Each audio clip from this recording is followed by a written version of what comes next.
farmers who, at the invitation of quality milk producers, are here at this farm to see something of Channel Islands milk production in the Midlands. This particular farm has a Guernsey herd at present grazing a nearby ley. I'm a farmer, a dairy farmer myself, but up till now I hadn't considered producing Channel Islands milk. However, what with the extra premium and the good demand for the milk, I thought it was time to take a really close look into the whole situation. I must say that I was immediately most impressed by the look of the cows in this successful commercial herd. On the same day as the farm walk, a conference was being held at the nearby School of Agriculture at Sutton Bonington. And this was a logical starting off place in my search for information. I was particularly interested to hear what Mr. Jackson, Vice Chairman of the Milk Marketing Board, would have to say about Channel Islands milk.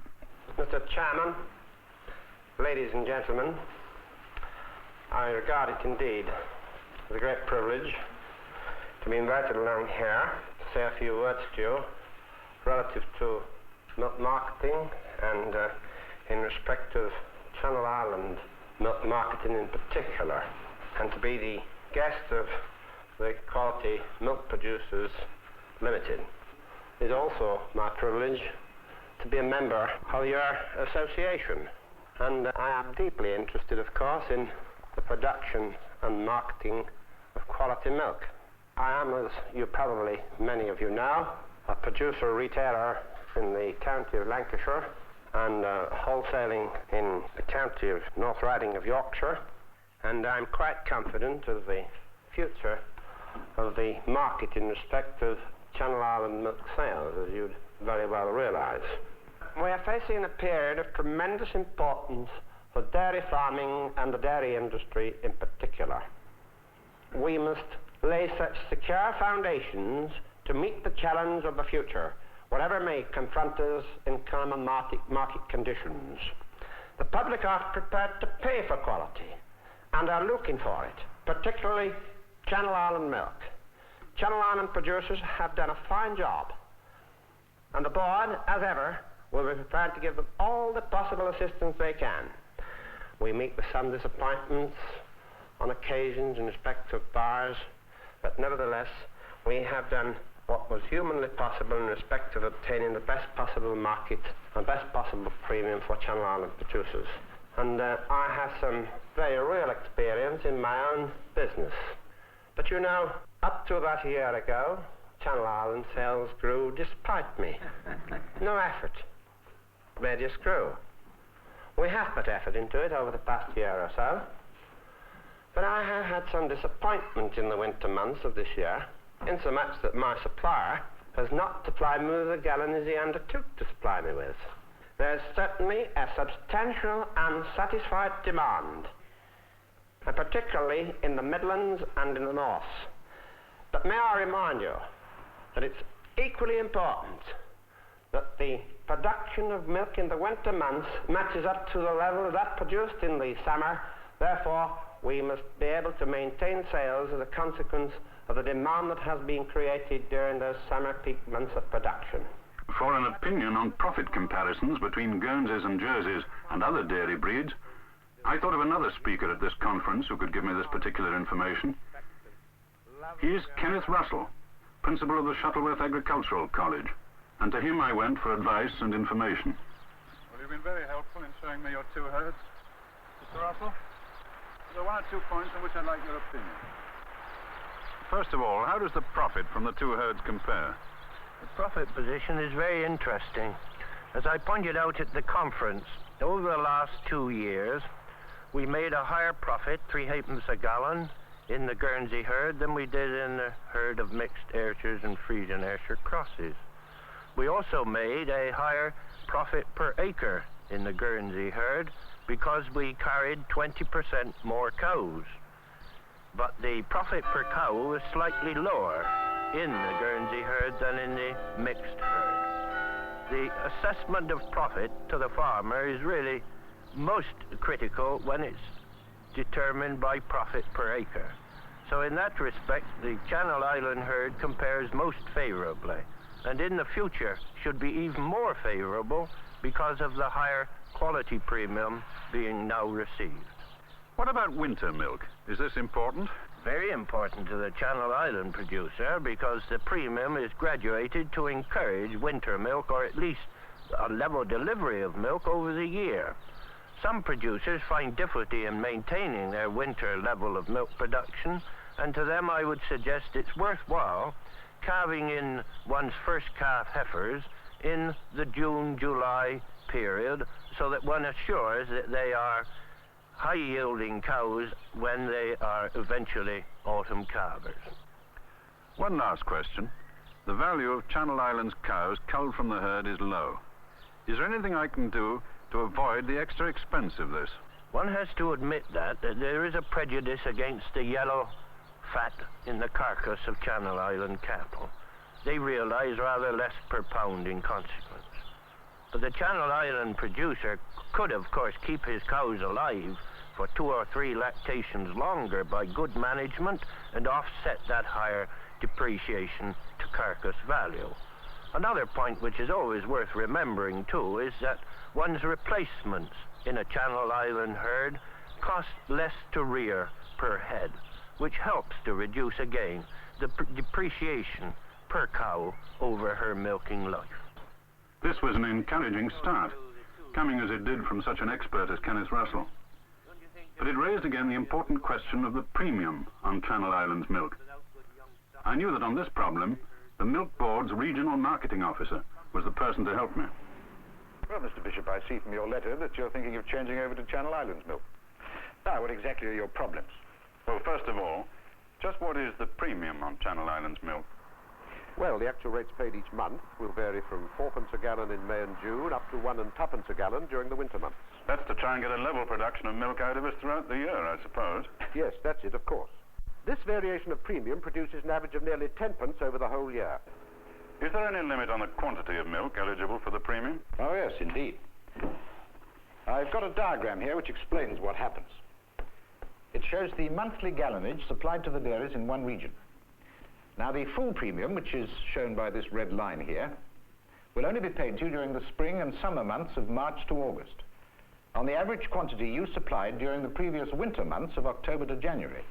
So that this part, below the red line, is the milk which gets the full premium.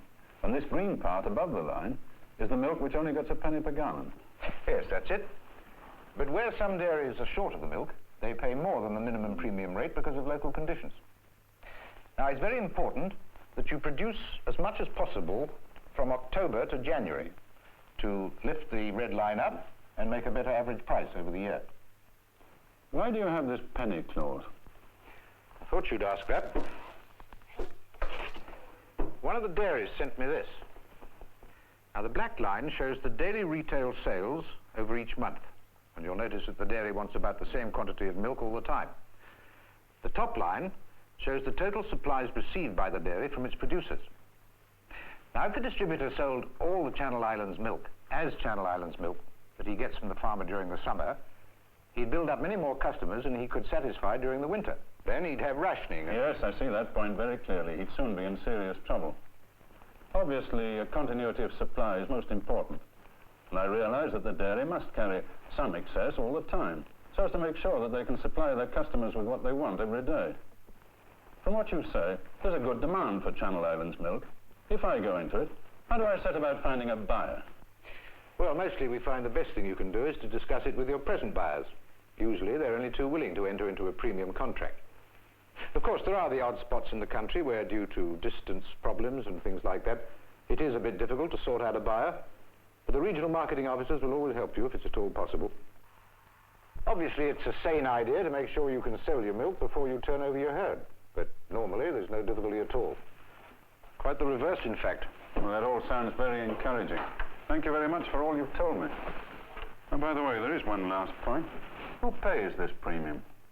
Well, the money's actually paid by the Milk Marketing Board, but of course they get it from the distributor. And he gets it from the customer, I see. Well, I think my next step will be to see some of these Channel Island farmers and see what they've got to say. Goodbye for now. My first visit was to Mr. Bailey's Jersey herd. This is a big commercial herd, and as he previously used to carry a different breed of cattle, I knew he would give me a genuine appraisal of Channel Island's merits. So I sold him up. And I started my present Jersey herd 5 years ago, and I must say I've never had any regrets. Would you say you find it more profitable to keep Channel Islands cattle than other breeds? Well, in my experience, definitely yes. Look at that cow. She's a 1,000-galloner, which earned me £30 in premium last year. In fact, very few of my cows earn less than £20. I must say you've got some good-looking cows there.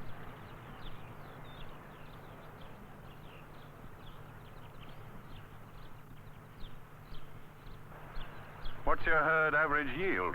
Oh, well, you know, there's always a farmer with a high yield that makes the most profit. That's true enough. In fact, my yield on cows and heifers last year was 750 gallons, and an average butterfat of over 5%. Uh-huh. What is your premium worth compared with the production of ordinary milk? Well, last year the premium worked out at more than £23 a cow, giving me just over £1,400 on my 60 cows. Oh, that sounds very good, but I suppose a lot of that is offset by extra expenses. Well, yes, there are, of course, some extra expenses in producing top-graded milk, but it's not very great. Perhaps the real point to be kept in mind is that bull calves aren't worth much, and the carcass value of an old cow isn't very great. Well, these two items add to the production cost, but the present premium more than offset those costs. Well, what exactly they amount to is difficult to say, but I do know that the University of Exeter recently costed 60 herds of all the main breeds, and in many cases, Jersey's and Guernsey's production costs come well below the average of all breeds. I suppose it's the usual story. Your costs really depend to a large extent on your management. Oh, yes, I'm sure that's the answer. A well-managed Channel Islands herd certainly shouldn't incur extra costs over any other kind of herd.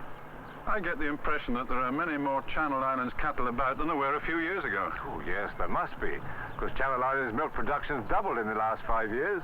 Would you say it's got to the stage where there's a danger of overproduction? Not at all. I'm sure there's still a continually growing market for it, especially in the Midlands and the North. You know, Channel Islands Milk has its own publicity fund, run by quality milk producers and contributed to by all Channel Islands milk producers. Also, it benefits from the national publicity for milk. Well, thank you very much for a most interesting and informative talk. It's particularly valuable to me coming as it does from somebody who used to go in for ordinary milk production. Well, I must say, in my opinion, you won't go far wrong if you change over to a Channel Islands herd.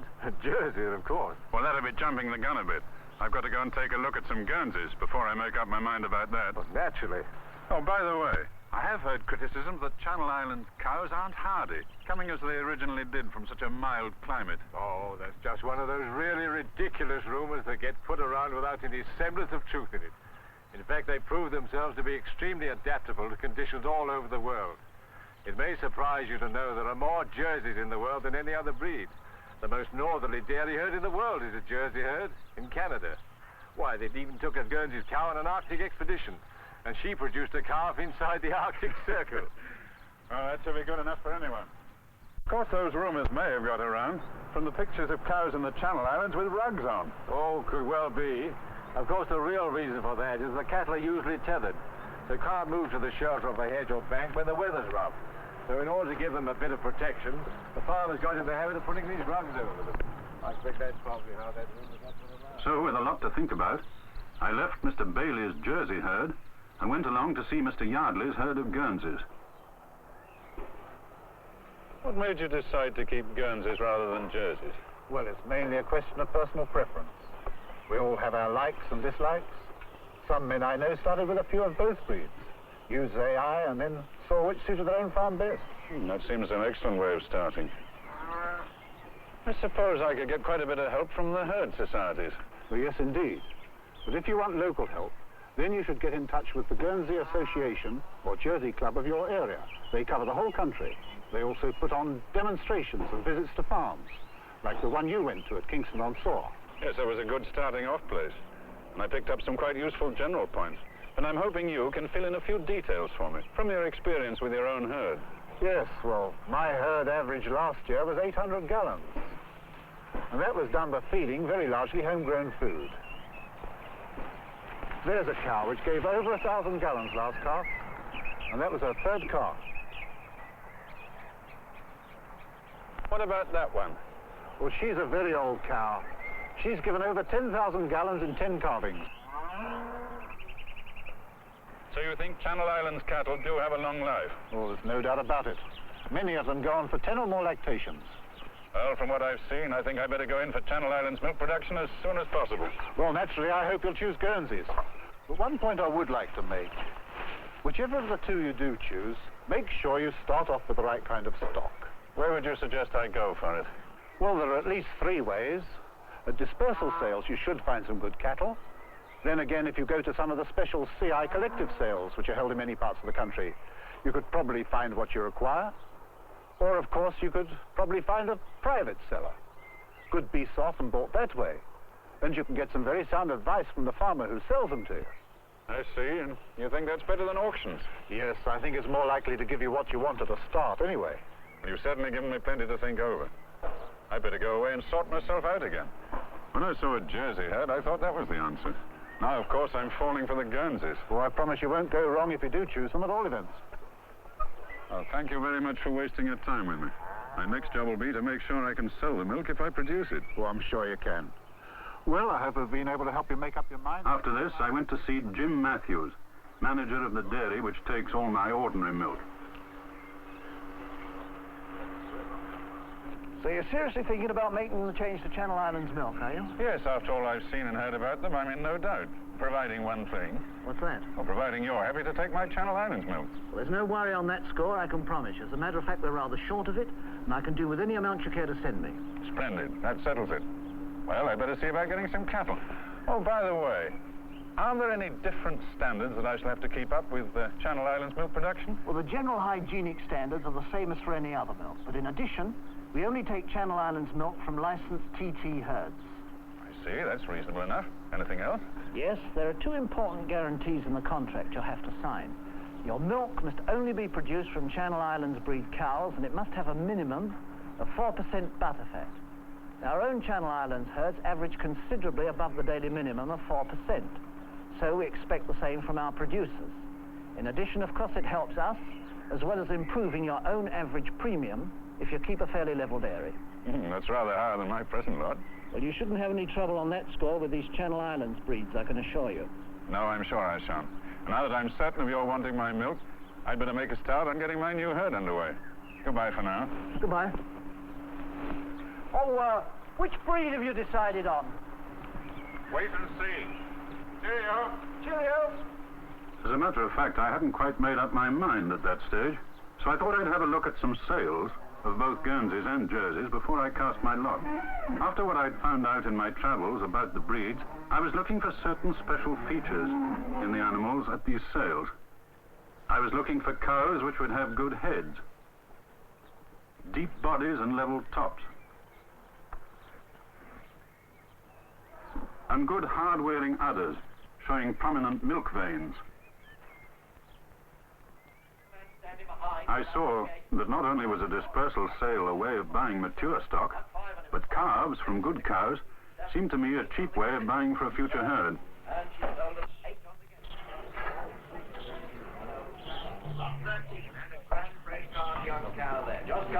From this dispersal sale of Guernseys, I went to see a collective sale of Jerseys, looking for the kind of animal which would wear well and give high economic production over many years, like this one, which I'd seen at a farm I visited. After 10 full lactations, she still had a good udder, well attached in front and at the rear, with the level back and depth of body which go to make a first-class dairy cow. Back at the Jersey collective sale, I saw a good selection of medium-priced cattle, many of which would have made a useful nucleus to a herd. Year-old heifers could also be bought cheaply, as yet another possible way of switching to the Channel Islands breeds.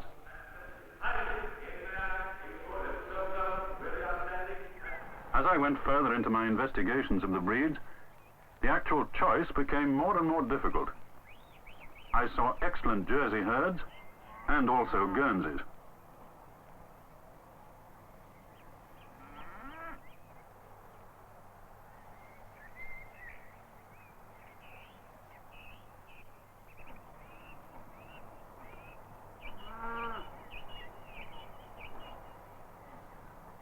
last, I made my decision, based on my own particular needs.